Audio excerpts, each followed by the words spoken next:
안녕하십니까. 세명기독병원 심장내과 김태진입니다. 오늘 제가 여러분께 말씀드릴 내용은 관상동맥질환, 협심증과 심근경색증에 대해서 말씀해 드리도록 하겠습니다. 심장은 계속 뛰어야 되고 계속 움직여야 되는 기관이고 정말로 중요한 기관입니다. 제가 2003년 의사 면허를 따고 지금까지 많은 환자들을 만나왔고 그리고 많은 진단을 내렸습니다. 가볍게는 감기 진단부터 시작해서 암 진단도 하여 보았고 심장내과 의사가 된 이후에는 협심증과 심근경색 진단을 많이 내렸습니다. 그런데 이렇게 많은 진단 속에서 가장 엄숙하고 가장 정확하고 가장 신중하게 내려야 될 진단이 있습니다. 사망 진단입니다. 의사들이 사망 진단을 내릴 때 무엇을 보고 사망 진단을 내리겠습니까? 숨을 안 쉬는 사람에게 사망 진단을 내리는 것 아닙니다. 또한 의식을 잃고 쓰러져 있는 사람에게도 사망 진단을 내리는 것이 아닙니다. 물론 숨을 안 쉬는 사람 사망할 가능성이 있지만 그렇지가 않습니다. 의사들은 심장이 뛰느냐 뛰지 않느냐를 살펴보면서 사망 진단을 내립니다. 심장이 뛰는 사람은 살아있는 사람이고 심장이 뛰지 않는 사람은 죽은 사람입니다. 그래서 심장은 정말 우리 몸의 중요한 장기입니다.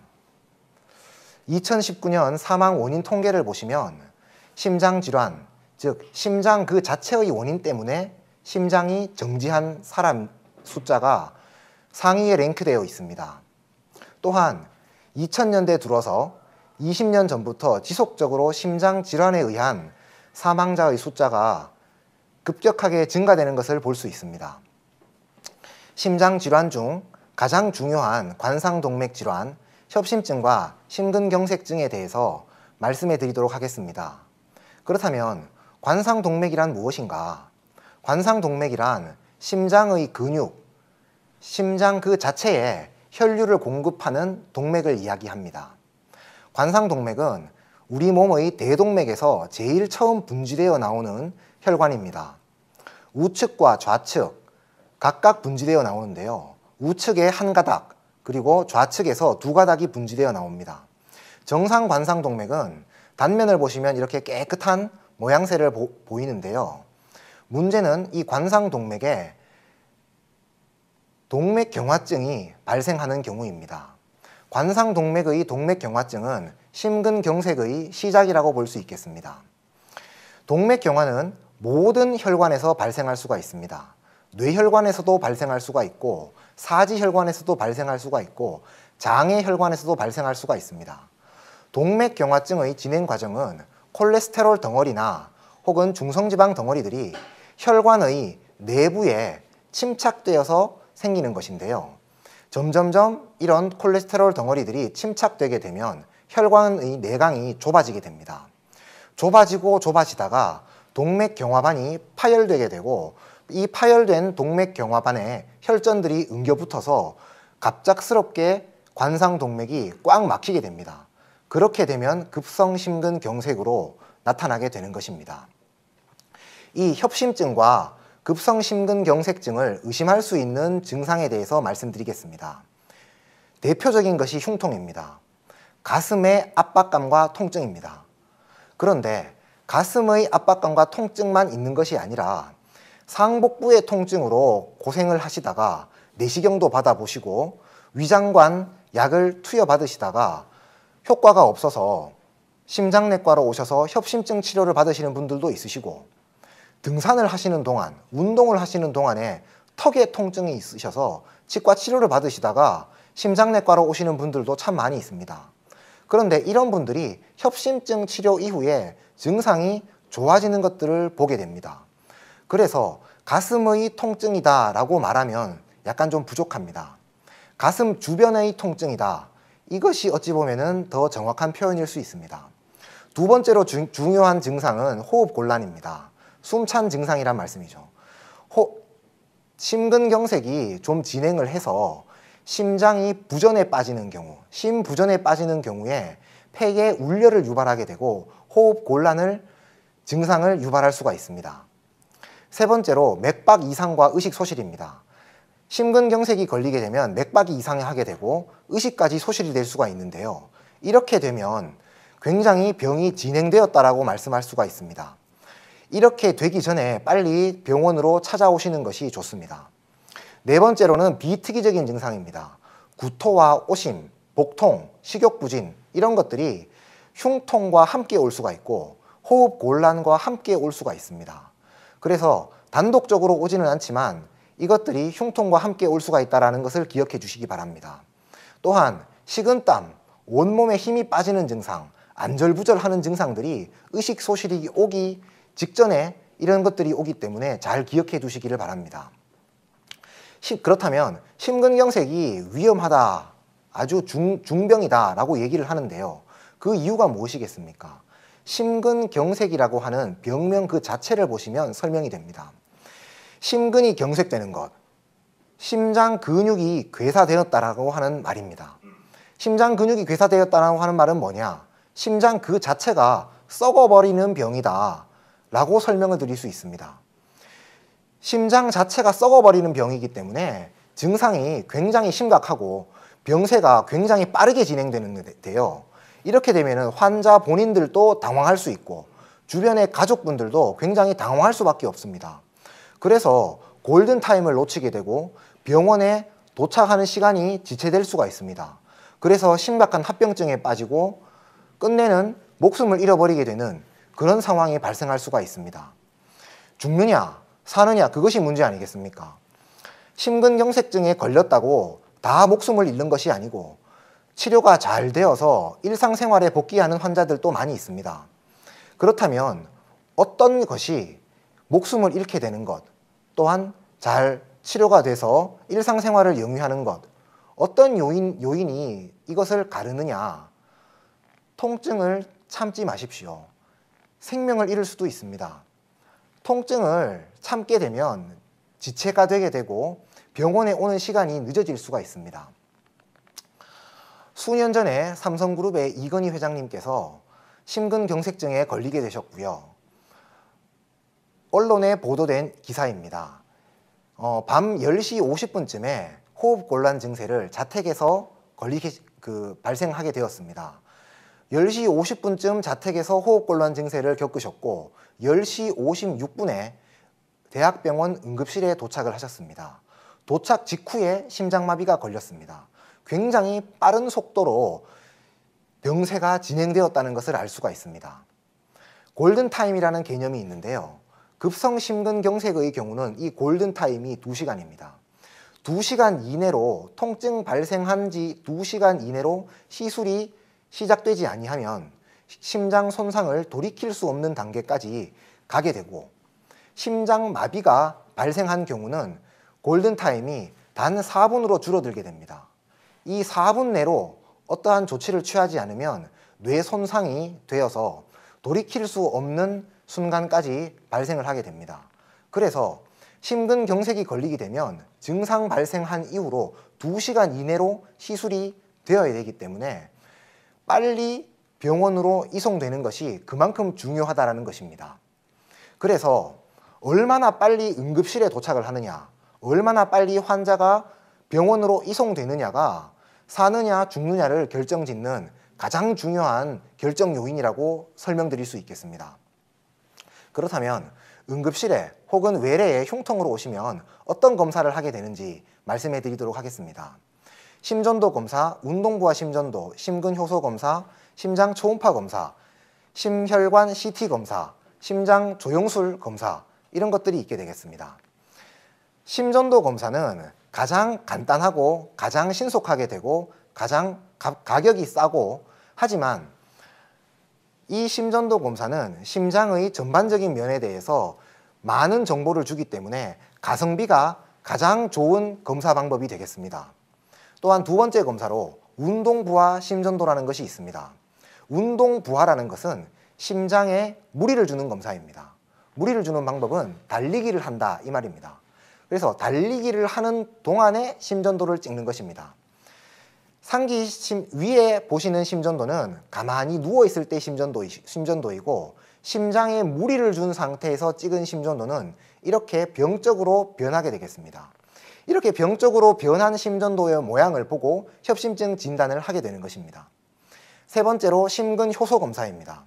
앞에서 제가 설명드린 바에 따르면 심근경색은 심장이 썩어버리는 병이다 라고 말씀을 드렸는데요. 심장이 파괴될 때 나오는 찌꺼기가 나오게 됩니다. 그 심장이 파괴될 때 나오는 찌꺼기가 심근효소인데요. 이 심근효소가 혈액 내에 떠돌아다니게 됩니다. 그렇다면 이 피를 뽑아서 검사를 하게 되면 이 심근효소를 검출할 수가 있습니다. 네 번째로 심장 초음파입니다. 심장은 지속적으로 움직이는 기관입니다. 꿈틀꿈틀 움직이는 기관인데 심장의 움직이는 모양새를 보고 진단을 할 수가 있습니다. 앞에서 보여드리는 이 심장의 모양새는 정상적으로 움직이는 심장의 모양새입니다. 이렇게 여러 가지 각도로 움직이는 심장의 모양새를 직접 의사가 살펴보고 이 모양새가 정상적인 모양새인가 비정상적인 모양새인가를 여러 가지 각도로 통해서 보면서 진단을 할 수가 있습니다. 다섯 번째는 심혈관 관상동맥 CT 촬영입니다. 일반적인 CT 촬영과 똑같은 방식으로 CT를 촬영합니다. 보시게 되면 중간에 이렇게 둥그렇게 심장의 모양새가 있고 심장 뒤쪽으로 화살표 모양으로 척추가 보입니다. 그리고 앞에는 가슴뼈가 있고 옆쪽으로는 갈비뼈들이 관찰이 됩니다. 노란색 화살표의 모양이 관상동맥입니다.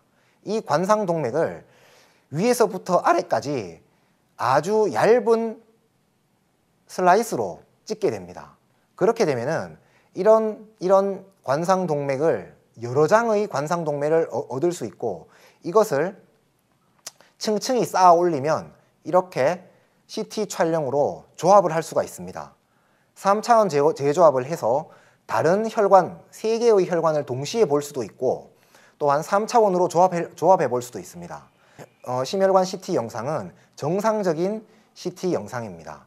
이렇게 정상적인 CT 영상은 매끈하게 관상동맥이 관찰될 수가 있지만 협심증을 앓고 있는 환자의 관상동맥은 보시는 바처럼 이렇게 좁아진 형태로 관찰이 됩니다. 이 부분이 좁아진 관상동맥, 끊어질랑 말랑한 관상동맥을 관찰될 수가 있습니다. 이 부분 관상동맥이 끊어지려고 하는 모습입니다. 또한 심혈관 조영술을 통해서 진단을 할 수가 있는데 심혈관 조영술은 지금까지 개발된 진단 방법 중에 관상동맥을 가장 정확하게 진단할 수 있는 방법입니다. 하지만 침습적인 방법이기도 합니다. 관상동맥 조영술을 위해서는 관상동맥까지 관을 주입을 해야 됩니다. 그래서 입원 조치가 필요한 그런 검사가 되겠습니다. 요골동맥, 그러니까 직경이 약 한 1-2mm 정도 되는 크기의 관을 피부를 뚫고 동맥으로 삽입을 합니다. 손목에 있는 요골동맥 혹은 대퇴부에 있는 대퇴동맥을 천자를 해서 그 관을 이동을 시켜서 관상동맥 입구 부위까지 주입하고 거기에서 조영제, 즉 물감을 주입을 하면서 X선 동영상 촬영을 하는 것입니다. 보시게 되면 요골동맥을 천자를 해서 이렇게 팔에 있는 혈관의 모양새를 보고 옆에 그림처럼 철사를 먼저 넣습니다. 이 철사를 쭉쭉쭉 넣으면서 꼬불해진 이 팔의 혈관을 펴게 됩니다. 팔의 혈관을 핀 다음에 동맥으로 이렇게 관을 넣고 철사를 심장까지 접근을 시킵니다. 이렇게 심장까지 접근을 시킨 철사를 따라서 관을 넣게 됩니다. 관상동맥 입구까지 주입을 해 놓은 다음 철사를 제거합니다. 철사를 제거한 다음에 여기에서 조영제를 쏘게 됩니다. 조영제를 쏘게 되면 보시는 바처럼 우측 관상동맥을 찍을 수가 있습니다. 상기 보여드리는 우측 관상동맥은 깨끗하게 매끈한 관상동맥으로 정상적인 심혈관입니다. 좌측 관상동맥 역시 마찬가지입니다. 좌측 관상동맥 입구까지 접근을 해 놓은 보시게 되면은 조영제를 쏘아서 매끈한 관상동맥을 관찰할 수가 있습니다.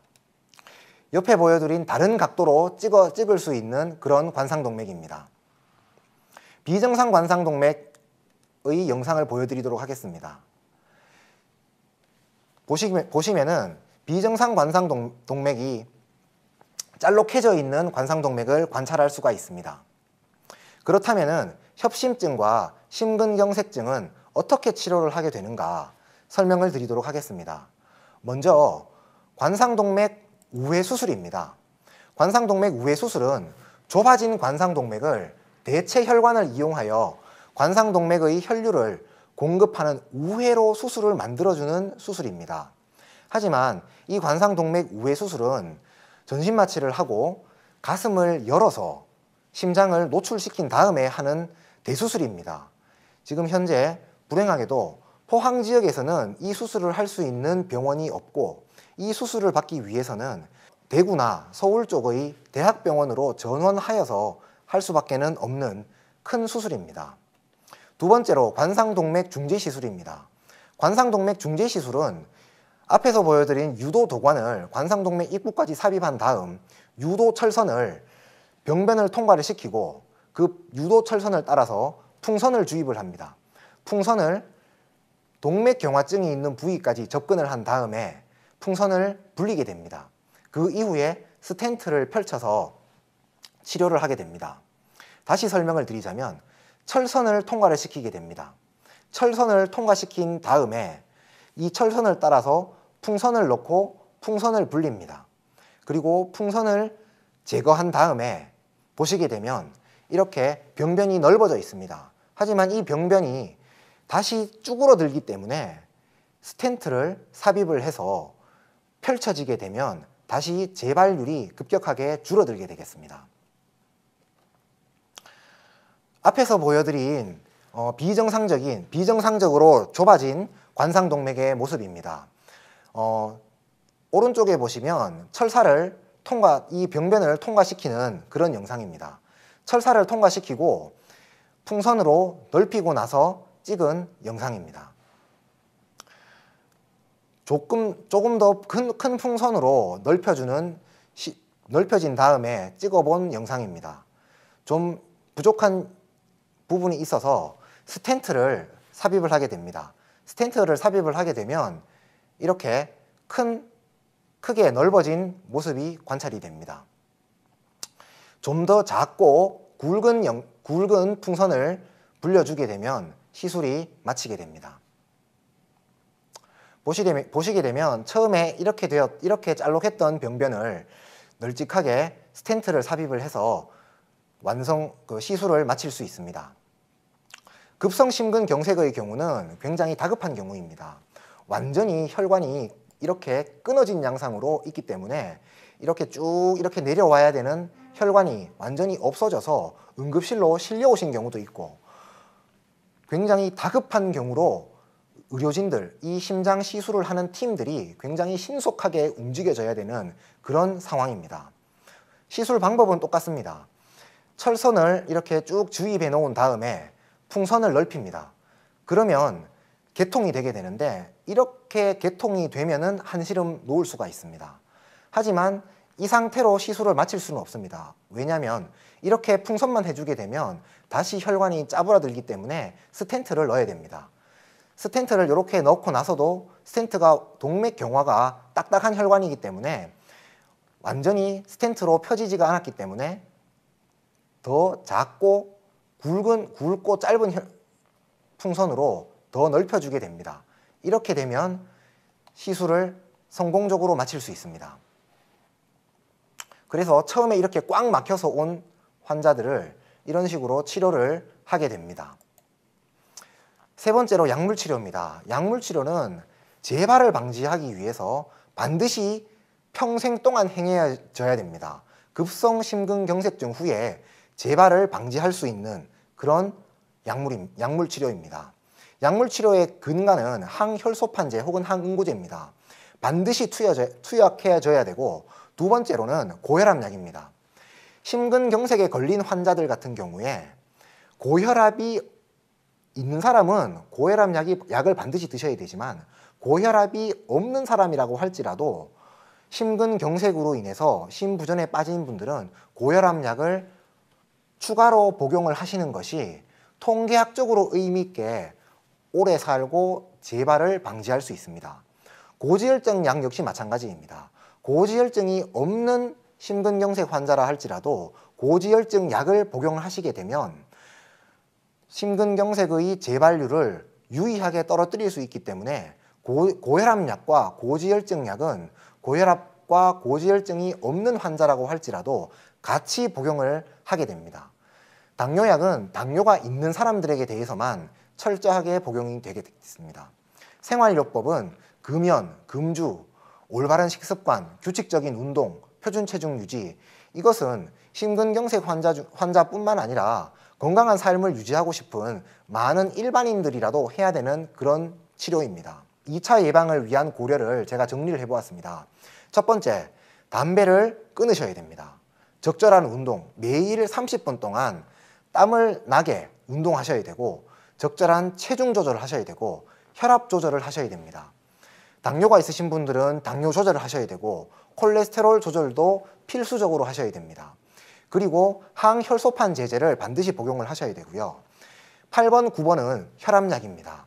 혈압약을 복용을 하시면 통계학적으로 의미 있게 재발률을 줄일 수 있다.